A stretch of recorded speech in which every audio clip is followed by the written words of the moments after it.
Real Reddit stories. If you love wild things and crazy drama, hit that subscribe button and drop a like to help more people find the madness. I, 43 male, recently found myself entangled in a tumultuous family drama that has left me questioning the very fabric of trust and loyalty in my family. My dad, whom I have considered a mentor and business partner for over a decade, dropped a bombshell that shattered my world. To provide some context, my dad, 65 male, is a heavy diesel mechanic and has run a small workshop his whole life. I've always been interested in his work since I was a kid and would always help him out on the weekends. I went to college to get my qualifications in automobile engineering so I could get a degree and officially help my dad out. Since I was 23, I have worked with my dad as a mechanic IC and slowly taken over his workshop. When I started, he had only 2 mechanics who worked for him part-time and 1 car. With my knowledge and experience, I introduced several new strategies, and we have grown to over 35 employees and 15 cars in the last 10 years. We went from $250,000 in revenue to just shy of $7 million this financial year. My dad only works in the workshop while I am for 20/80 workshop to office split. I have dedicated the last 10 years of my life to building the family business from the ground up. The blood, sweat, and tears I poured into it were not merely for personal gain, but with the understanding that one day I would inherit the fruits of my labor.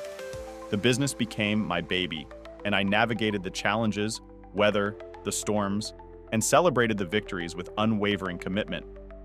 I have an older brother, Jerry, 39 male, who went to university and then worked in the city as an accountant. He has never been interested in my dad's business. Growing up, he hated the fact that our dad was a mechanic. He used to feel embarrassed about it and refused to acknowledge it in front of our friends. When I used to help out my dad, my brother would shout at me and tell me that this work was beneath us.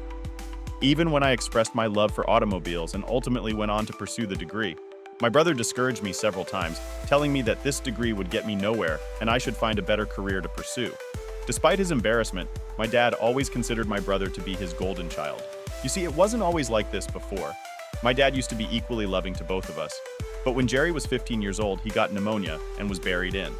The doctors were really concerned with his health and warned us that he might be dangerously close to death. This was an extremely tough time for our entire family.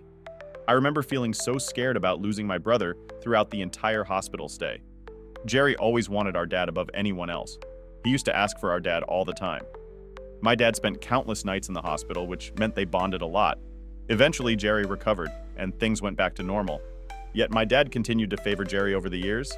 Even when Jerry would grow up to hate our dad's profession, Dad didn't mind and favored him regardless.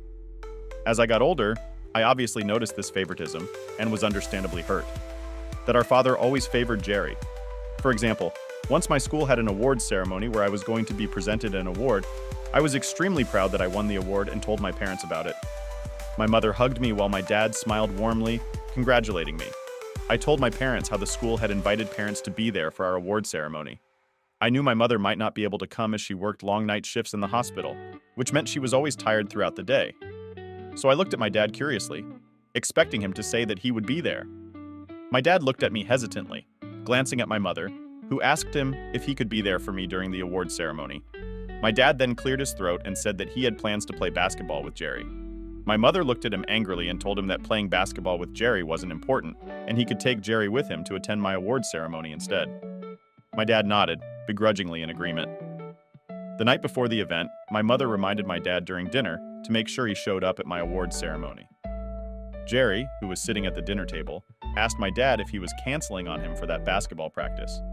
My dad explained to him that they could always play basketball the next week. Jerry immediately started expressing his discontentment, saying how he was looking forward to having a father-son time and didn't want to waste his time from my ceremony. My mother retorted back to him that as my big brother, he should be more understanding and supportive as I had won an award. She went on to say that my dad needed to be there for me this one time. On the day of the event, I reminded my dad again before I left for school to make sure he showed up. He told me not to worry about it and that he would be there during my awards ceremony. I looked around for my dad everywhere, but I couldn't find him. My name was eventually called up and I had to go up to the stage to collect my award. I remember receiving my award from the principal while my schoolmates cheered, and I was fervently looking for my dad's face in the crowd. He never showed up. I sent my mother a message saying that my dad never showed up. She immediately called me, concerned, asking me if I was sure that my dad didn't show up, and I told her how he wasn't anywhere to be found, and maybe he must have forgotten. My mother told me that was impossible, as she had put 5 alarms on his phone and she couldn't see his car parked in front of our house, which meant he was definitely out. At this point, we were alarmed and felt concerned, thinking maybe something had happened to him.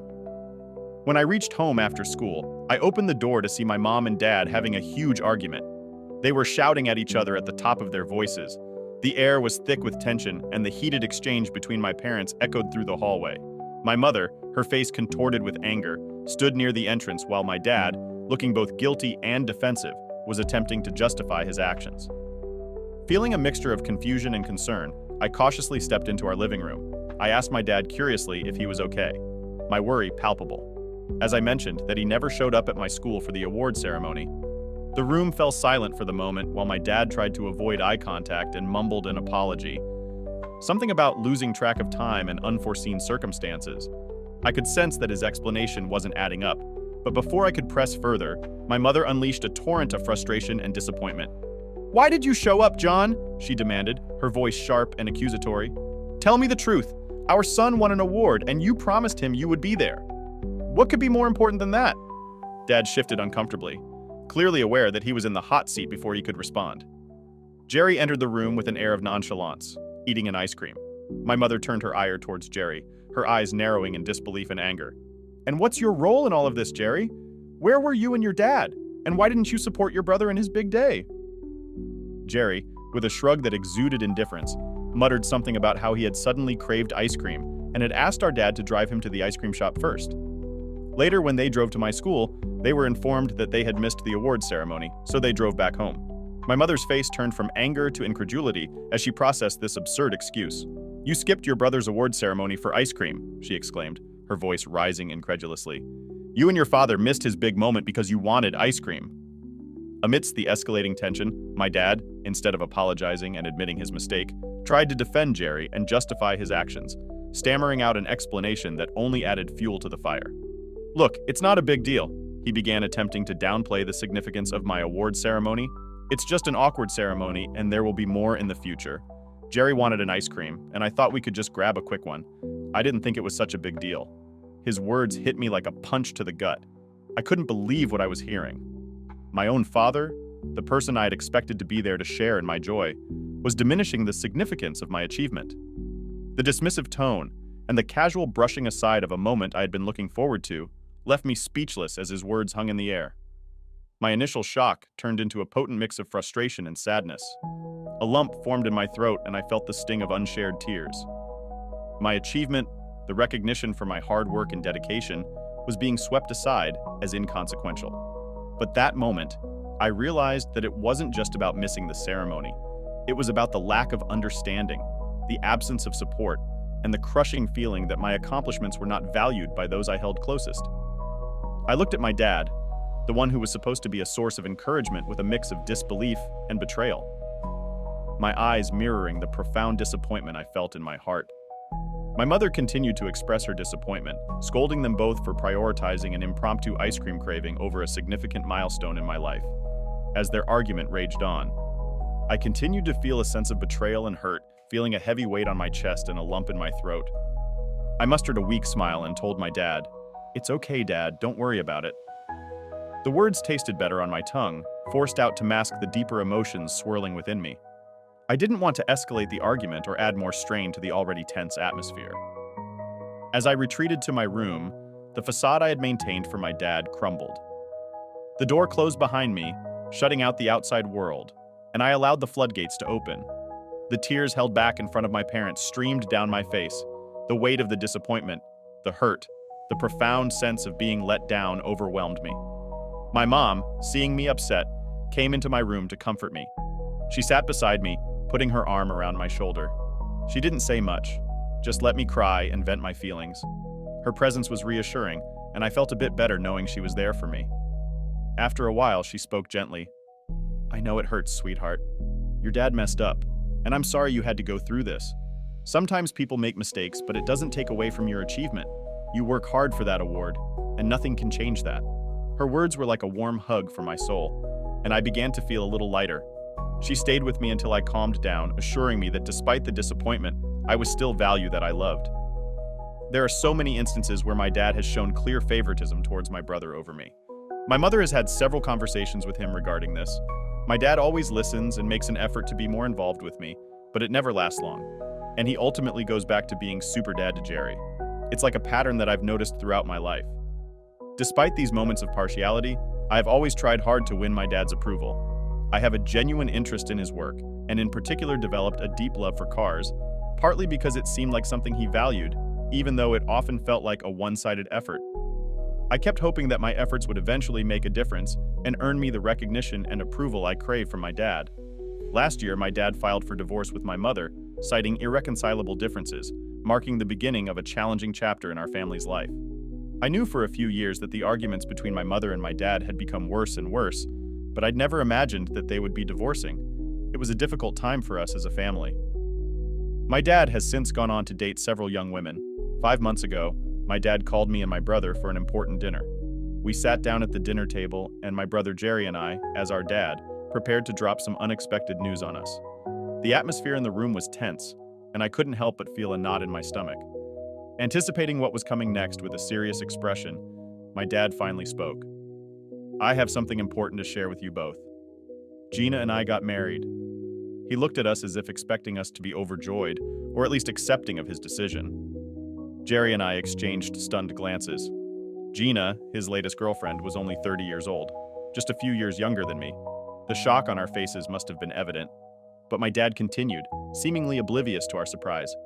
He went on to explain how he had found love again and how Gina brought joy and excitement into his life. I couldn't believe that my dad had decided to get married without even inviting us to his wedding or discussing it with us. My dad didn't just stop with that announcement and went on to say how proud he was of the business he had created and grown over the years.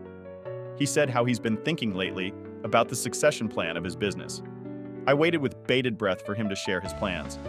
My dad turned to look at me and told me that he had fought long and hard about this and decided that since I wasn't married yet and had no children of my own, I should forget about inheriting the family business from him. I looked at him confused as he went on to say that he had decided to hand over the entire business to my brother. Shock and disbelief washed over me as I grappled with the weight of this unexpected betrayal. It was a sucker punch to the gut, and the trust I had in my father began to crumble. Fury and betrayal bubbled within me as my dad dropped this bombshell. My entire world, built over a decade of hard work and dedication, was crumbling before my eyes. I stared at him, my jaw tight, unable to comprehend the magnitude of his decision. Why I finally managed to utter the words saving with a mix of anger and hurt.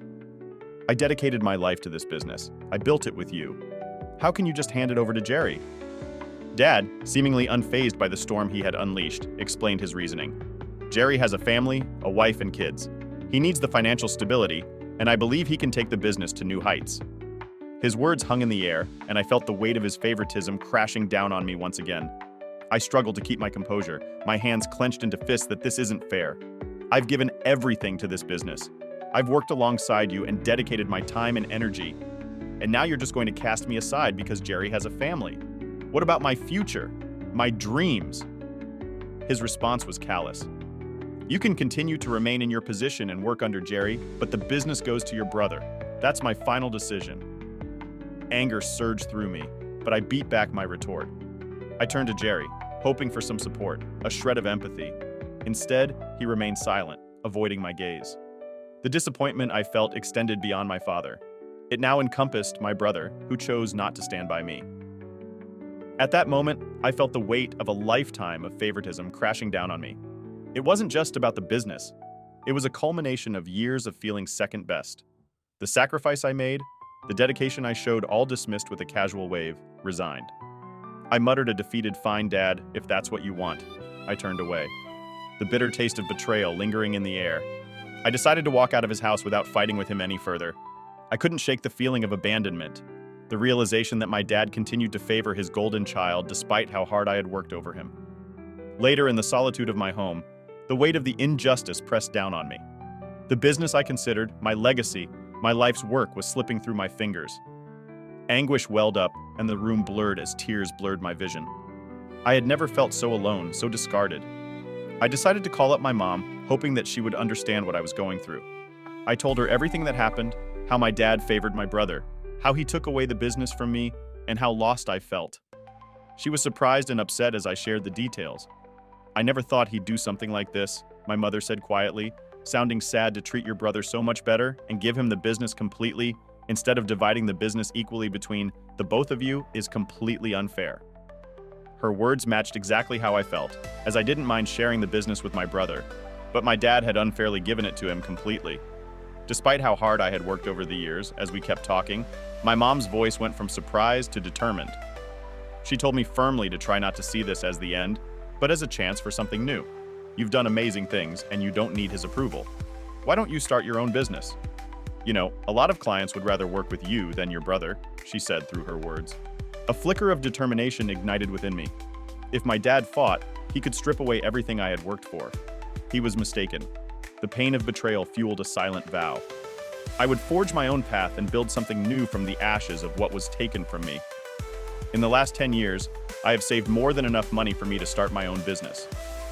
The next day, as the reality of the situation settled in, I took decisive action. I reached out to more than half of the clients we had amassed over the years, mainly after the ones I had recruited over the years. These clients were the ones I had built relationships with and earned their trust. I told them about my dad's plan to give the entire business to my older brother, hence how I had decided to start my own company. The clients were as shocked as me, but surprisingly, the overall response was overwhelmingly positive. These were people who had come to admire my dedication, work ethic, and the values that I brought to the table. They assured me that they were willing to follow me to continue our successful partnership under a new banner. The news of my departure from the family business spread throughout the industry, and some of my dad's workers even approached me voicing their support that they wanted to work for me. It was like people were starting to understand that after my dad left the business under my brother's care, this would be a sinking ship. I handed in my resignation letter to my dad, and he was shocked. He scolded me that I should not ditch the company as such a crucial period, but I scoffed at his response and left. As the majority of the client base shifted allegiance, the once thriving family business began to crumble. Dad, caught in the crossfire of the fallout, watched helplessly as his grand plan backfired spectacularly. Over the months, my new endeavor has flourished. The support from loyal clients, coupled with my expertise, allow me to not only survive, but thrive. My dad's betrayal spurred me to rise from the ashes stronger and more resilient. The business I have built now, independent and thriving, is a testament to my tenacity. I can finally revel in the last laugh, knowing that my hard work, dedication, and resilience have prevailed against all odds. Meanwhile, I have learned from my mother that Jerry has no idea how to manage the business and is struggling to retain the remaining clients. I guess word of my success must have reached my dad because he sent me a long message yesterday saying I was an asshole for not helping my brother and keeping the family business alive and how I had turned my back on family. He wrote how he was facing money issues and his new wife threatened to divorce him because he was unable to fund her lifestyle anymore. He ended the message by saying that he expected me to do the right thing by returning to the family business and bringing back all the clients I had so that I could keep our family business afloat. Update 1. Thank you for everyone's great advice and reassurance regarding my situation. To clarify a few things, I have no idea why my dad thought it would be a good idea for my brother to take on the business when we all knew that he had absolutely no idea about the family business. Jerry agreed to my father's wishes because he knew how well our business was doing and thought this would be an easy job, with me taking most of the responsibility. He had expressed previously to us that he was unhappy at his job. Hence, I am assuming that he thought I would do most of the hard work for him, while he and his family would be able to enjoy the CEO title. As for those wondering why I'm not married yet, it's simply because I've always been a bit of a loner all my life, dedicated to my work. While I do have a girlfriend for the past 1.5 years whom I love dearly, and we have discussed marriage as a future goal, we both agree that we want to take some time to grow as individuals before taking the next step. Regardless of my marital status, I never expected my dad to give me the entire business. In fact, I would have been okay with a 7,050 split or even a 5,050 split between me and my brother, which would have been fair if I didn't have any children in the future. My share of the company would have gone to my brother's kids eventually. Anyway, so there was no reason for my dad to be so mean and give the entire business to my brother. I did spend 10 years in this business, and I deserve to have a share in it. I also never forced any of the clients to choose me over my dad's business. They opted to work with me because I was always the one who would go the extra mile, ensuring their satisfaction and building lasting relationships. I never wanted my brother to fail, or our family business to be destroyed. The business failed because my brother still didn't know the ins and outs of the business, and my dad was too busy with his new wife to focus on his clients. My dad must have assumed that I would eventually give up my business and come running back to him, asking for his forgiveness when I inevitably fail. But thanks to my hard work, I am not only standing firm, but thriving. It's disheartening to witness the downfall of a business I helped build, but it's a consequence of their own actions, not my intention. I plan on having a talk with my dad next week regarding this when I have some free time. Update 2. I finally had a talk with my dad. He called me over for dinner last weekend. Expecting an apology? I went to his place. I answered his place, and to my shock, saw my brother Jerry sitting there waiting for me. The atmosphere was tense, but I hoped they had called me here for a resolution. My dad took a deep breath, exchanging a glance with Jerry, before dropping the bombshell. He started by saying how he was sad over what had happened between us, and he regrets that our family business was now in pieces. I raised an eyebrow, bracing myself for what was to come, expecting him to say that he had changed his mind. Instead, my dad started pressuring me to return to the family business as soon as possible, claiming he would forgive and forget if I did come back. Jerry joined in, blaming me for the business's struggles and calling me selfish for leaving him all alone to manage the business. I couldn't believe what I was hearing. Dad, you handed the entire business to Jerry without even bothering about my future. How is this my fault? I retorted, frustration bubbling within me. Jerry scoffed. You took most of the clients with you when you left. That's the problem. They followed me because of the relationships I built, not because I forced them. You were welcome to try to get them back. If you were so good with retaining clients, your remaining clients would have not left the business either. I argued, feeling the weight of their accusations. My dad sighed. Look, I don't want to see the family business fall apart. It's my source of income, and it's how I sustain my lifestyle. Gina has also left me because of all of this. I want to enjoy my retired life in peace, instead of trying to resolve this ongoing family drama.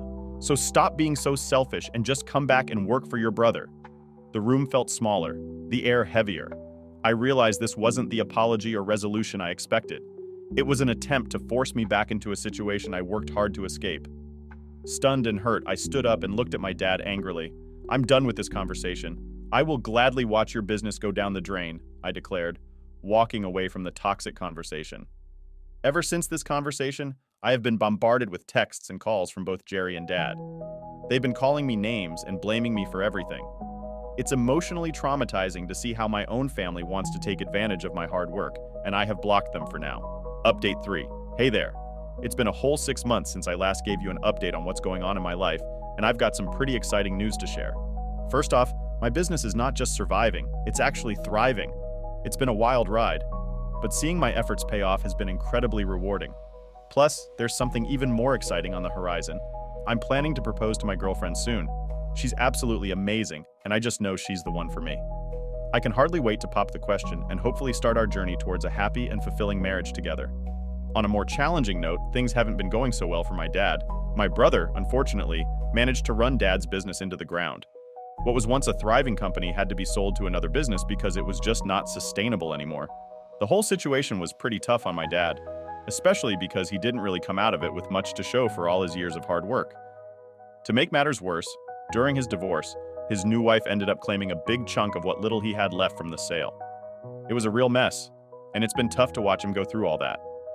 Because of all the drama, I've made the decision to keep my distance from both my dad and my brother. I still hear about what's going on with them through some family friends. These friends are great. They keep me in the loop without making me dive back into the family drama. And here's something you might not expect. My relationship with my mom has actually gotten stronger during all this chaos. She's been super supportive and understanding about the decisions I've had to make. She treats me and my brother equally, despite everything that's happened, and she's been an incredible support as I navigate running my new business. She even shared that my brother is thinking about going back to his roots in accounting, now that his attempt at running a business didn't work out. Despite the challenges with my dad and brother, I'm genuinely grateful for the joys and stability in my life right now. My girlfriend has been my rock through everything, and her support means the world to me. Also, having my mom in my corner, understanding and backing my choices, has been a huge relief. It's not always easy to feel balanced when there's so much going on, but I'm focused on the positive aspects and the things I can control. I'm more determined than ever to succeed in my business endeavors. Facing these family challenges has only made me stronger and more resilient. I'm committed to turning every obstacle into an opportunity for growth and success. Looking ahead, I'm optimistic about the future and ready to tackle whatever comes my way with a positive mindset and a clear focus on my goals. Here's to moving forward, staying positive, and making the most of every opportunity.